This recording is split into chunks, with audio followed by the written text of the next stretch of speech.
राजा porous, पुरु या पौरव के नाम से भी जाने जाते हैं, भारतीय इतिहास के एक वीर और साहसी शासक थे जिन्होंने 326 ईसा पूर्व में सिकंदर, अलेक्जेंडर द ग्रेट के साथ हाइडेस्पिस, झेलम नदी के तट पर युद्ध लड़ा था।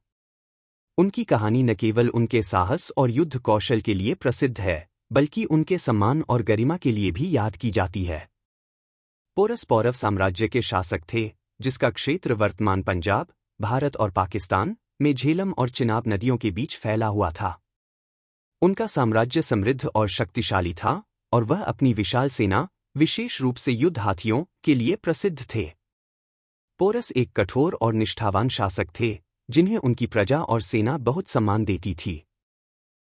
326 ईसा पूर्व में सिकंदर ने भारत पर आक्रमण किया, जिसका उद्देश्य विश्व विजय था। उसने पहले उत्तर पश्चिमी भारत के कई छोटे छोटे राज्यों को जीता, जिसमें तक्षशिला, टैक्सिला का राजा आम्भी भी शामिल था, जिसने सिकंदर के सामने आत्मसमर्पण कर दिया और उसका सहयोगी बन गया। लेकिन पोरस ने सिकंदर का सामना करने का फैसला किया।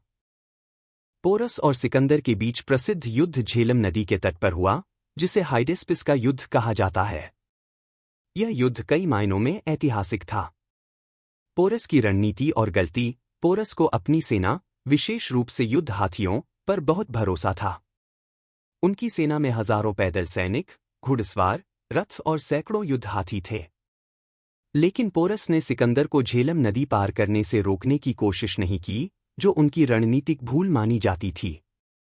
सिकंदर ने अपने सैन्य कौशल का उपयोग करते हुए रात में चुपके से नदी पार की और पोरस की सेना को आश्चर्यचकित कर दिया।